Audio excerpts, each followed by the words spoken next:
Welcome to royal coaching. आज हम ecology का जो सेकेंड लेसन है वो डिस्कस करेंगे। हमने पहला लेसन डिस्कस कर लिया था। अगर किसी ने फर्स्ट लेसन नहीं देखा है तो मैं रेकमेंड करूंगी कि आप फर्स्ट लेसन देख लीजिए, क्योंकि जो सेकेंड लेसन है वो फर्स्ट लेसन का ही कंटिन्यूएशन है। ओके, तो इकोलॉजी जो एक चैप्टर है, इकोलॉजी एंड एनवायरनमेंट, वो प्रेजेंट सिनेरियो में बहुत इंपॉर्टेंट है सारे कॉम्पिटिटिव एग्जाम्स के लिए, क्योंकि इकोलॉजी एंड एनवायरनमेंट हमारे लिए एक बहुत इंपॉर्टेंट कंसर्न है अभी के लिए। इसलिए सारे एग्जाम्स में इकोलॉजी एंड एनवायरनमेंट से क्वेश्चंस आते हैं और ये जो प्रिपेयर किया गया है ये सारे टीचरशिप एग्जाम्स के लिए बहुत इंपॉर्टेंट है, जिसमें कि बायो एक टॉपिक है। So let's start. आज हम डिस्कस करेंगे components of ecosystem.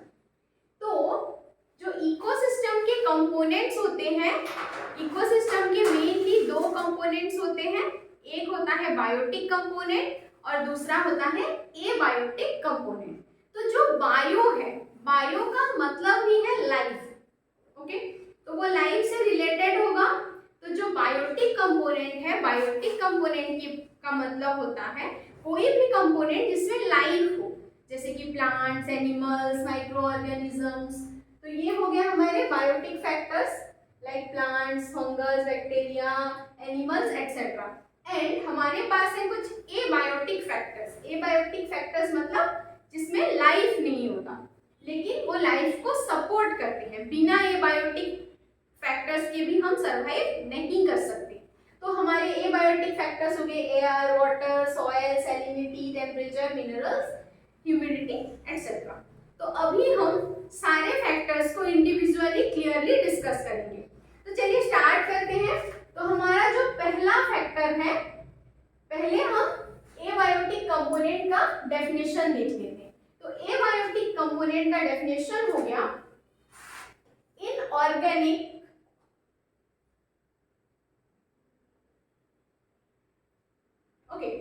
Inorganic and non living parts. तो हमारे इकोसिस्टम के जो inorganic and non living parts होते हैं उनको बोला जाता है हमारे एबायोटिक कंपाउंड्स। तो उसमें सबसे पहले आता है एनर्जी।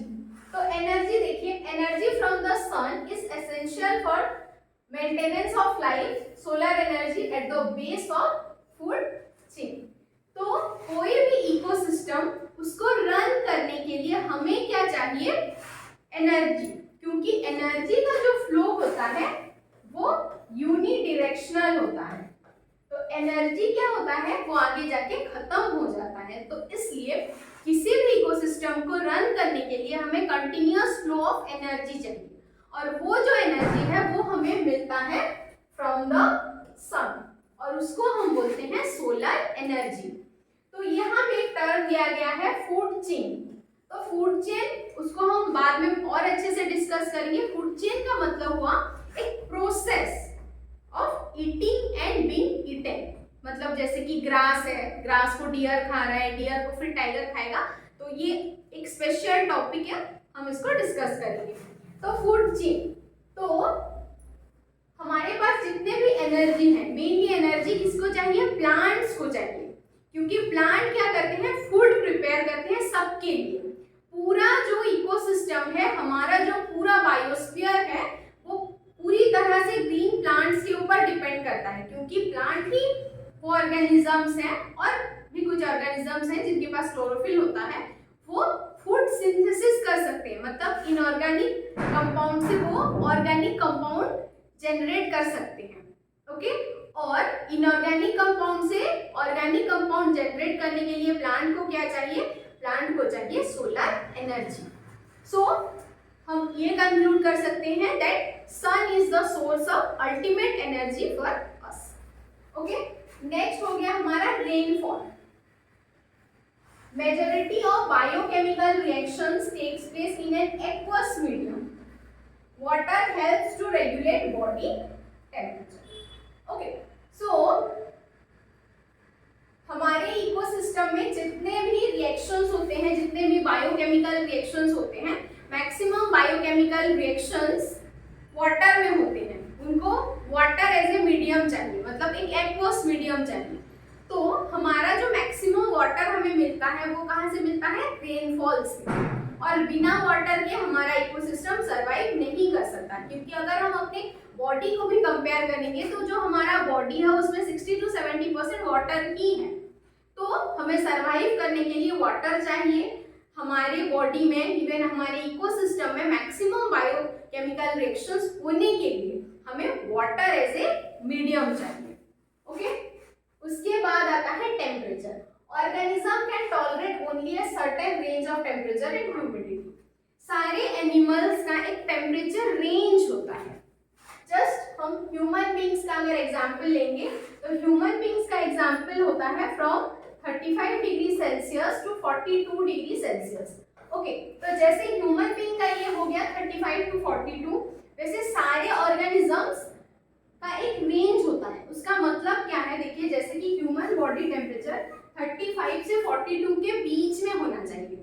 अगर ह्यूमन बॉडी टेम्परेचर 35 से कम हो गया या फिर 42 से ज्यादा हो गया तो वहां पे ह्यूमन बींग सरवाइव नहीं कर सकते। ओके, तो ह्यूमन बींग के जो अंदर का टेम्परेचर है, बॉडी टेम्परेचर, वो 35 से 42 होना चाहिए। तो जैसे ह्यूमन बींग के बॉडी के अंदर का टेम्परेचर है, वैसे बाकी सारे ऑर्गेनिज्म, हाँ, जो सारे ऑर्गेनिजम्स हैं उनके बॉडी के ऊपर इंटरनल टेम्परेचर का भी इफेक्ट होता है, एक्सटर्नल टेम्परेचर। तो एक्सटर्नल टेम्परेचर का भी एक पर्टिकुलर रेंज होता है कि हम कितना टेम्परेचर टॉलरेट कर सकते हैं। तो एनवायरनमेंट में उसी टेम्परेचर में हम सरवाइव कर सकते हैं। एनवायरनमेंट का टेम्परेचर रैंडमली बहुत चेंज हो गया, मान लीजिए अभी टेम्परेचर 100 डिग्री हो गया, तो हम कभी सरवाइव नहीं कर पाएंगे। मान लीजिए अभी यहाँ का टेम्परेचर जो है -8 डिग्री, 9 डिग्री, ओके, -200 डिग्री, तो वहां पे हमारा भी सर्वाइवल डेंजर में आ जाएगा। तो हमें सरवाइव करने के लिए या फिर कोई भी ऑर्गेनिजम्स को सरवाइव करने के लिए एक पर्टिकुलर टेम्परेचर रेंज होता है, उसी टेम्परेचर में ऑर्गेनिज्म सरवाइव कर सकते हैं और हमारा जो इकोसिस्टम है वो रनिंग हो सकता है। और नेक्स्ट है हमारा ह्यूमिडिटी। ह्यूमिडिटी का मतलब हो गया वाटर कंटेंट। हमारा जो एयर है, मतलब हमारा जो एटमॉस्फेयर है, 1 लीटर गैस में, हमारे एटमॉस्फेयर के 1 लीटर एयर में जितने वाटर वेपर हैं और वाटर कंटेंट है उसको बोला जाता है द ह्यूमिडिटी। तो हमें हमारे इकोसिस्टम के लिए, हमारे इकोसिस्टम में जितने ऑर्गेनिजम्स हैं, सारे ऑर्गेनिजम्स को सरवाइव करने के लिए ह्यूमिडिटी का भी एक रेंज होना चाहिए।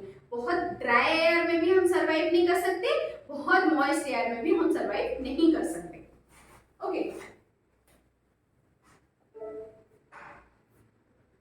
नेक्स्ट कंपोनेंट आ गया हमारा गैसेस। ओके, सो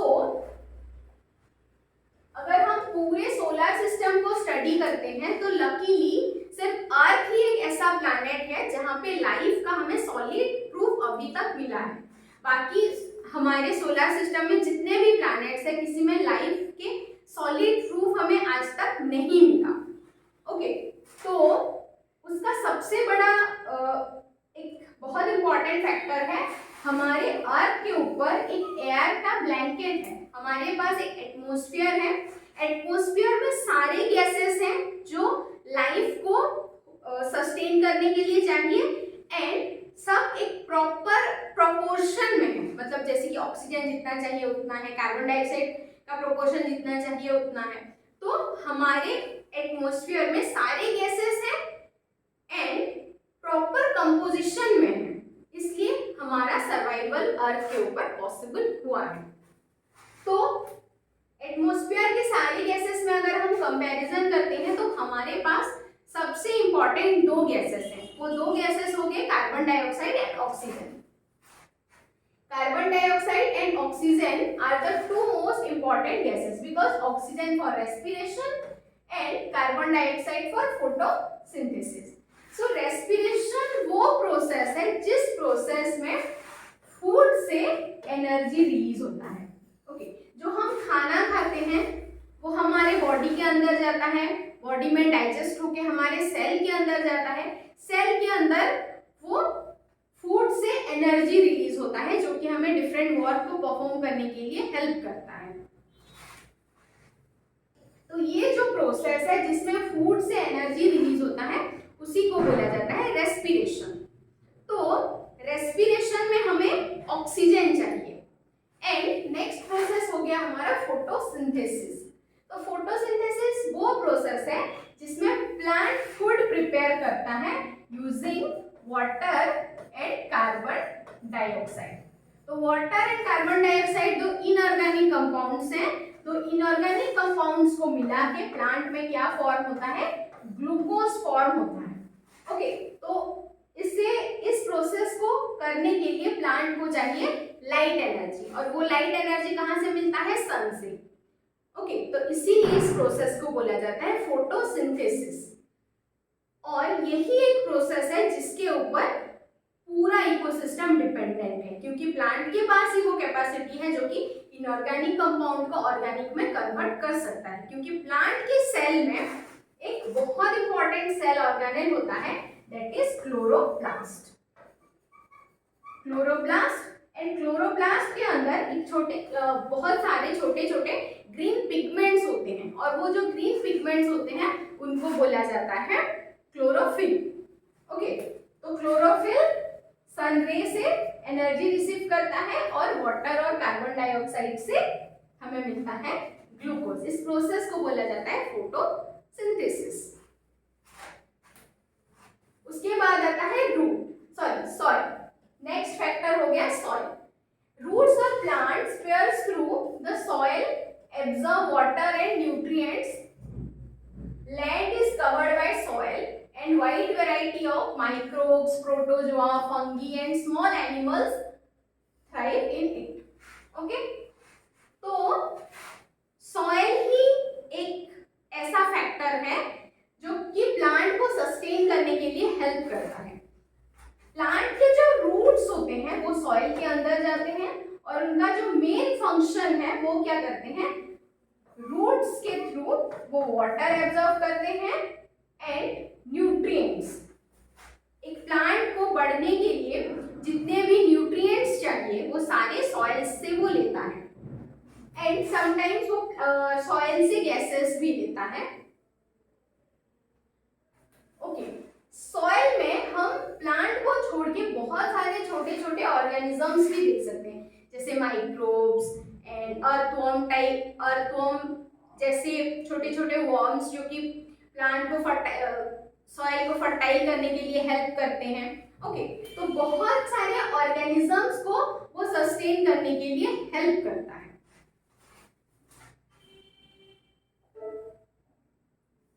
उसके बाद आता है हमारा मैटेरियल्स। ओके, मतलब डिफरेंट टाइप ऑफ सब्सटेंसेस जो हमें चाहिए जिंदा रहने के लिए। Organic compounds such as protein, carbohydrate, lipid, humic substances are formed from inorganic compound. Inorganic compound such as carbon dioxide, water, sulfur, nitrate, phosphate, etc. on decomposition.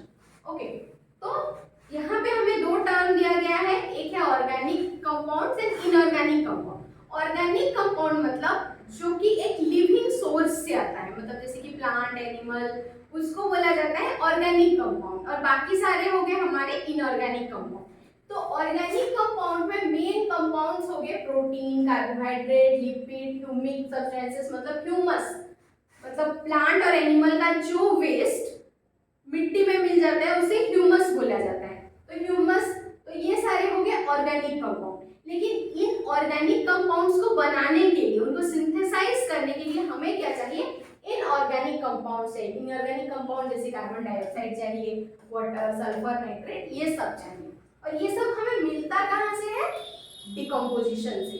Decomposition का मतलब हो गया जब कोई वेस्ट रिलीज होता है या फिर कोई प्लांट या फिर एनिमल का डेथ होता है, तो माइक्रो ऑर्गेनिजम्स क्या करते हैं, उसका जो डेड बॉडी है उसको वो मिट्टी में मिक्स कर देते हैं, मतलब हमारे एनवायरनमेंट में उसको मिक्स कर देते हैं। उस प्रोसेस को बोला जाता है डिकम्पोजिशन, और जो जो डिकम्पोज करते हैं उनको बोला जाता है डिकम्पोजर्स। और डिकम्पोजर्स के मेन एग्जाम्पल हो गए बैक्टीरिया एंड फंगस।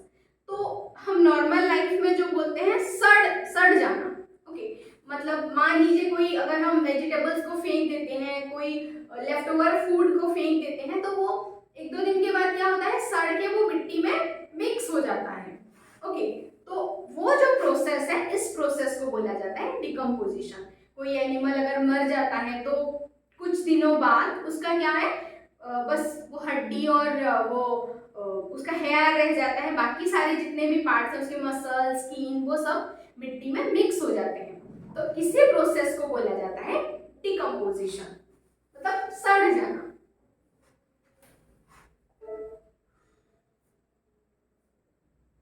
ओके, तो ये थे हमारे कुछ इंपॉर्टेंट एबायोटिक फैक्टर्स। अभी हम डिस्कस करेंगे अबाउट बायोटिक फैक्टर्स। तो बायोटिक फैक्टर्स में हमारे आगे जिसमें लाइफ हो, जो जिंदा होते हैं, जिसमें लाइफ होता है, बिकॉज बायो का मतलब ही है लाइफ। तो सबसे पहले आता है प्राइमरी प्रोड्यूसर। ओके, और इनको ऑटोट्रॉप्स भी कहा जाता है। ऑटोट्रॉप्स मतलब जो ऑर्गेनिजम्स खुद के लिए खुद फूड प्रिपेयर कर सकते हैं।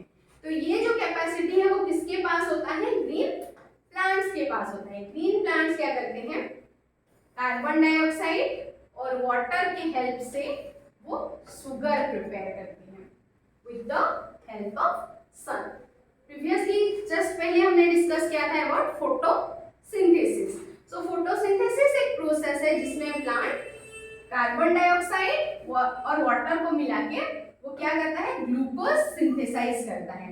तो कार्बन डाइऑक्साइड हो गया इनऑर्गेनिक, वाटर हो गया इनऑर्गेनिक और ग्लूकोज हो गया ऑर्गेनिक। तो ऑर्गेनिक कंपाउंड सिंथेसाइज करता है, उसको बोला जाता है photosynthesis. See, plant initially synthesize sugar, which is glucose, which are then converted into other organic compound like complex carbohydrates, starch, cellulose, lipids, etc. तो फोटोसिंथेसिस का जो लास्ट स्टेबल बाय प्रोडक्ट है दैट इज ग्लूकोज। मतलब last product, stable product वो glucose है। Glucose से फिर other products, other organic products form होते हैं, जैसे कि carbohydrate, starch, cellulose, lipids, different type of amino acids. Okay, तो लिपिड हो गया फैट, एमिनो एसिड हो गया, ये हमारे प्रोटीन की यूनिट है। तो हम यहाँ से ये कंक्लूड कर सकते हैं कि ग्लूकोज से बाकी सारे जितने भी हमारे ऑर्गेनिक कंपाउंड्स हैं वो सारे सिंथेसाइज होते हैं।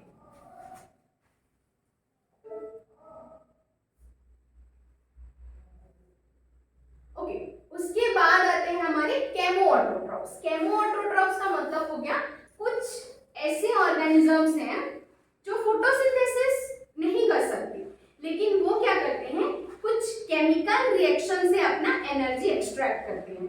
मतलब कुछ पर्टिकुलर केमिकल रिएक्शन से वो अपना एनर्जी एक्सट्रैक्ट करते हैं, इसीलिए उनको बोला जाता है chemoautotrophs. Okay, they are able to make their own food through chemosynthesis. They derive energy from chemical reaction and synthesize the required organic compound from carbon dioxide. तो मेनली इसमें माइक्रो ऑर्गेनिजम्स ही आते हैं। तो वो क्या करते हैं, कुछ केमिकल रिएक्शन से अपना रिक्वायर्ड ऑर्गेनिक कंपाउंड सिंथेसाइज करते हैं, जिसमें वो कार्बन डाइऑक्साइड का भी हेल्प लेते हैं।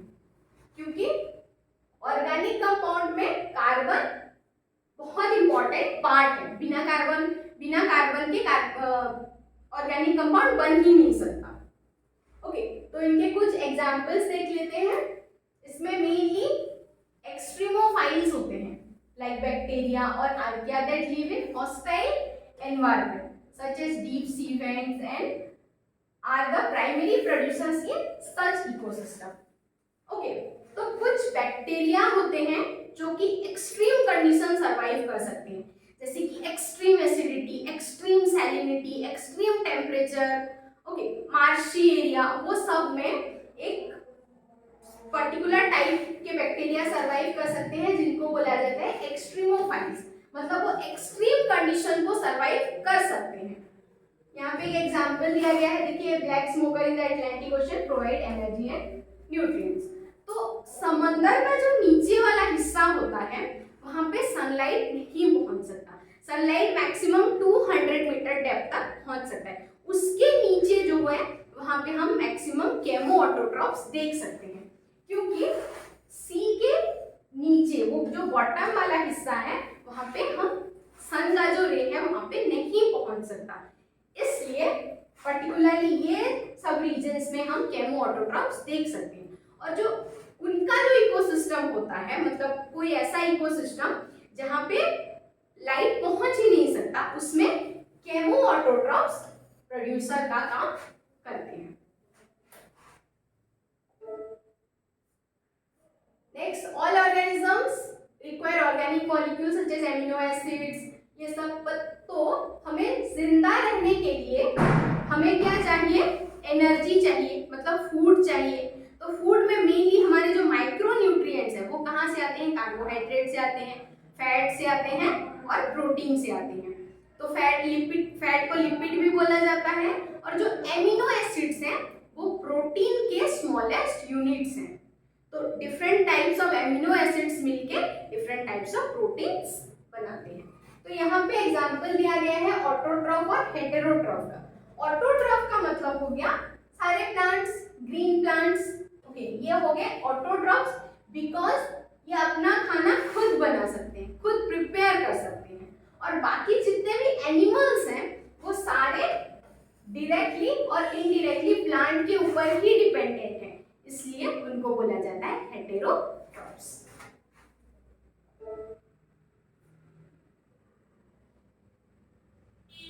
ओके, नेक्स्ट देखिए, a few plants and algae use combination of different modes of nutrition are hence known as mixotrophs. Okay, तो कुछ ऐसे होते हैं जो कि मतलब कंप्लीटली ऑटोट्रॉफ नहीं है, कंप्लीटली हेटेरोट्रॉफ भी नहीं है। यहाँ पे एग्जांपल दिया गया है वेनस फ्लाईट्रैप का। वेनस फ्लाईट्रैप एक प्लांट होता है जो कि क्या करता है, वो ये एक इंसेक्टिवोरस प्लांट है। ये क्या करेगा, जैसे कि ये पार्ट जो है इसमें क्या होता है, अगर यहाँ पे कुछ कीड़े मकोड़े ऐसे आके बैठ गए तो इसका ये जो हिस्सा है वो ऐसे क्लोज हो जाएगा।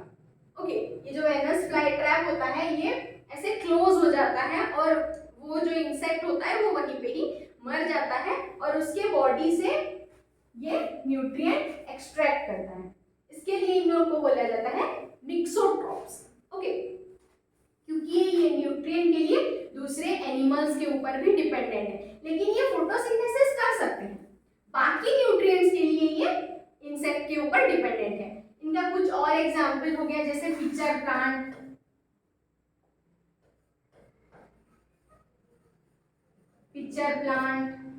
उसके बाद सनड्यू प्लांट। ओके, तो ये सब हो गए हमारे मिक्सोट्रॉफ्स, क्योंकि फोटोसिंथेसिस के साथ साथ ये इंसेक्ट्स के ऊपर भी डिपेंड करते हैं फॉर देयर फूड।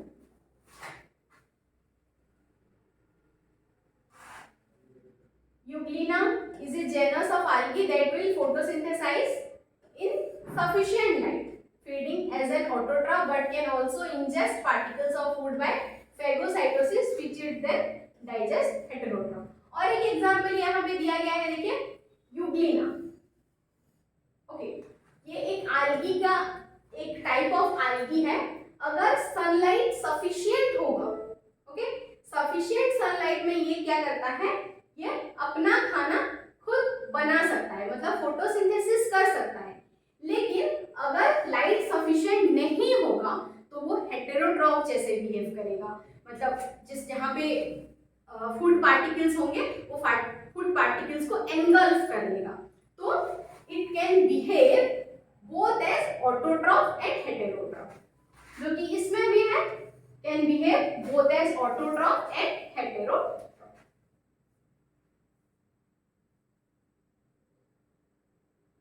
उसके बाद आते हैं, देखिए कंज्यूमर और other nourishing. Consumer are incapable of producing their own food,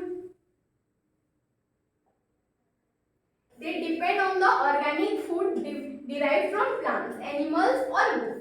Consumers can be divided into broad groups, merely micro and macro consumers.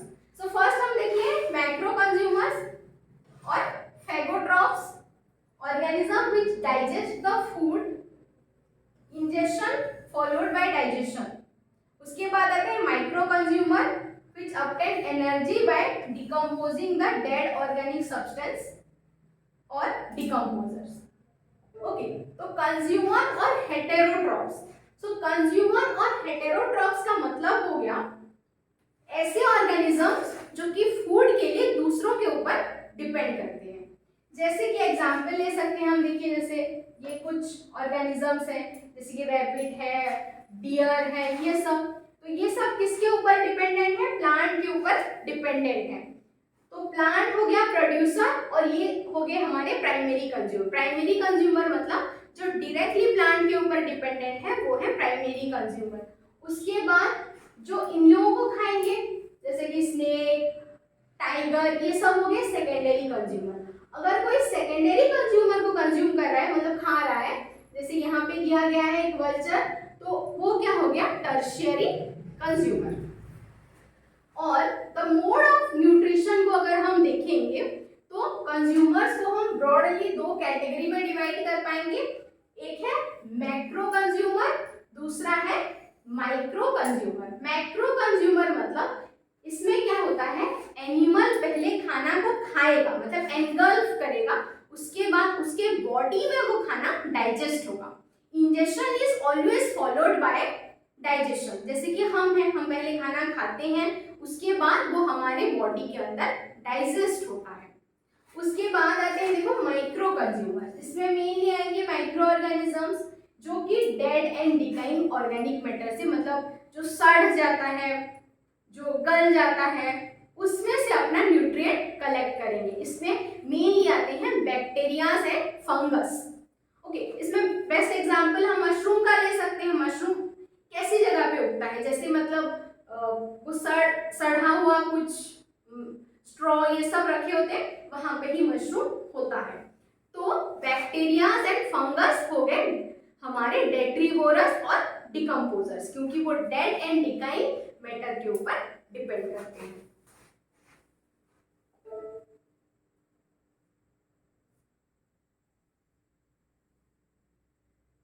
Okay, देखिए heterotroph that ingest other organism obtain their organic molecules are known as consumers.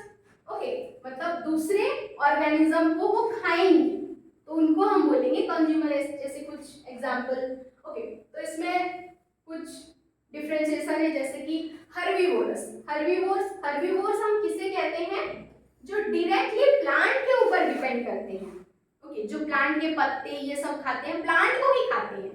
Dear, rabbit, ये सब हो गए हमारे herbivorous. उसके बाद आते हैं हमारे carnivorous. Carnivorous flesh eating animals. Okay, वो एनिमल्स जो किसी और एनिमल को खाएंगे. ओके, जैसे कि लायन, टाइगर, ये सब हो गए हमारे कार्निवोरस.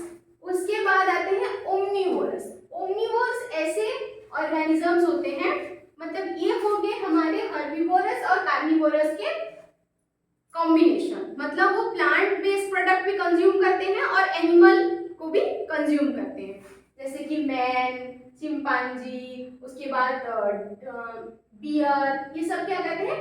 प्लांट एनिमल दोनों को ही कंज्यूम करते हैं. प्लांट प्रोडक्ट और एनिमल को भी कंज्यूम करते हैं. जैसे कि हम भी अपना एग्जांपल भी ले सकते हैं. उसके बाद देखिए scavengers. Okay, scavengers are specialized carnivores that feed mostly on dead and decaying animals. Okay, हमारे इकोसिस्टम में कुछ ऐसे ऑर्गेनिजम्स होते हैं जो मरे हुए ऑर्गेनिज्म को खाते हैं. ओके, वो मरे हुए ऑर्गेनिज्म का फ्लैश जो होता है, उसका जो मांस होता है, उसको खाते हैं. जैसे कि वल्चर, ईगल, हाइना, ये सब मरे हुए ऑर्गेनिज्म का फ्लैश कंज्यूम करते हैं, तो इनको बोला जाता है स्कैवेंजर्स.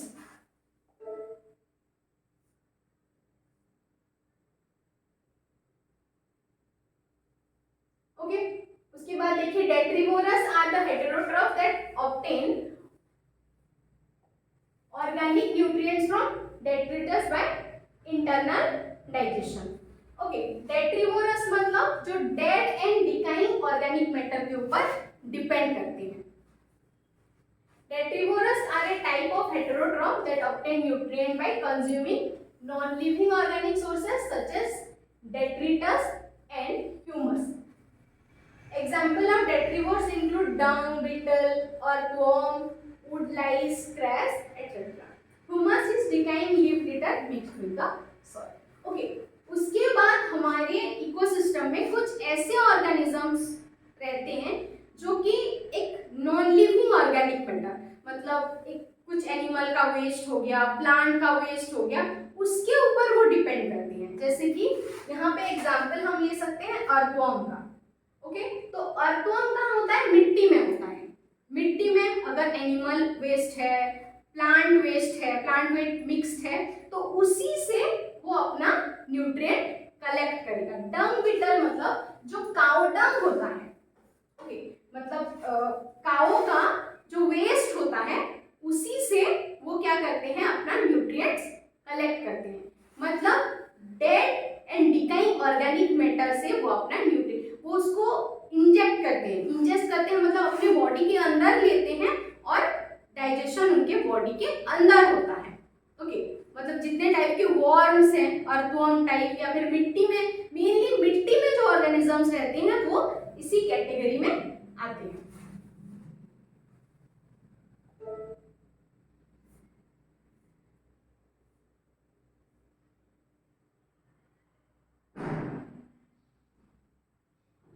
ओके, उसके बाद आ गए हमारे माइक्रो कंज्यूमर्स। इसमें मेनली माइक्रो ऑर्गेनिज्म ही होते हैं which obtain energy by decomposing the dead organic substances of plants and animal origin. They are often referred to as decomposers. Okay, so micro consumers हो गए mainly हमारे bacteria and fungus. तो bacteria and fungus क्या करते हैं? वो dead and decaying matter को वो उनके बॉडी के अंदर उसको डाइजेस्ट करते हैं। ओके, जैसे कि हमारे बॉडी में क्या होता है? हमारे बॉडी के अंदर डाइजेशन होता है, लेकिन बैक्टीरिया और फंगस क्या करते हैं?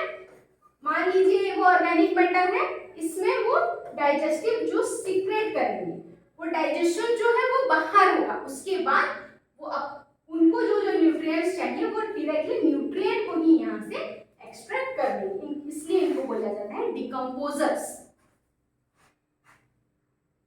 ओके, डिकम्पोजर्स में बहुत सारे टाइप्स के होते हैं, जैसे कि देखिए saprotrophs, digest then absorb, release digestive juice on the dead plant and animals and convert them into liquid form of nutrient and are taken as food. Fungus, dead plant, bacteria, dead animal matter. तो सेप्रोट्रॉप जो अभी हम discuss कर रहे थे, saprotrophs का मतलब हो गया कोई भी ऐसा ऑर्गेनिज्म जो कि डेड डिकाइंग मैटर के ऊपर डिपेंड करता है। लेकिन ये लोग क्या करते हैं? देखिए, जैसे कि ये वेस्ट हो गया, वेस्ट के ऊपर वो क्या करेंगे? अपना डाइजेस्टिव जूस रिलीज करेंगे। तो ये वो जो डेड जो सड़ा हुआ कुछ ऑर्गेनिक मैटर होगा वो क्या होगा? वो डाइजेस्ट हो जाएगा, वो डाइजेस्ट हो जाएगा और इसमें जो न्यूट्रिएंट्स हैं वो लिक्विड फॉर्म में कन्वर्ट हो जाएगा। उसके बाद वो लिक्विड फॉर्म में जो न्यूट्रिएंट होंगे उसी को वो एब्जॉर्ब कर लेते हैं। यहाँ पे एग्जांपल दिया गया है, देखिए फंगस मेनली डेड प्लांट्स के ऊपर डिपेंड करता है और बैक्टीरिया डेड एनिमल्स के ऊपर। उसके बाद आते हैं osmotrophs, absorbing organic matter in solution form from its surrounding in the osmosis. Okay, मतलब वो जो ऑर्गेनिक मैटर होता है, ऑर्गेनिक मैटर से वो लोग क्या करते हैं? ओस्मोसिस। ओस्मोसिस मतलब होता है एक प्रोसेस जिसमें कि मेनली लिक्विड एक जगह से दूसरी जगह ट्रैवल करता है through a semi permeable membrane. Okay, मतलब जहां पे वाटर का कंसंट्रेशन कम होगा।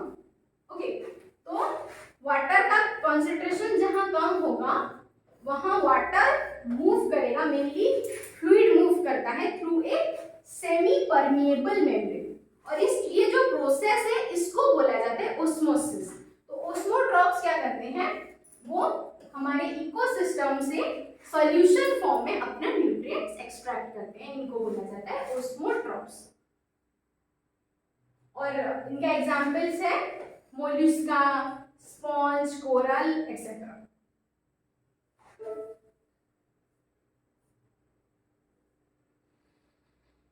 तो यहाँ पे अभी हमने जो पढ़ा उसी का ही एक समराइज्ड फॉर्म है। जैसे कि देखिए, पहले आता है ऑटोट्रॉफ्स, उसके बाद आते हैं हेटेरोट्रॉफ्स। ऑटोट्रॉफ्स वो ऑर्गेनिजम्स हैं जो अपना खाना खुद प्रिपेयर कर सकते हैं। हेटेरोट्रॉफ्स वो ऑर्गेनिजम्स हैं जो अपना फूड खुद प्रिपेयर नहीं कर सकते, दूसरों के ऊपर डिपेंड करते हैं।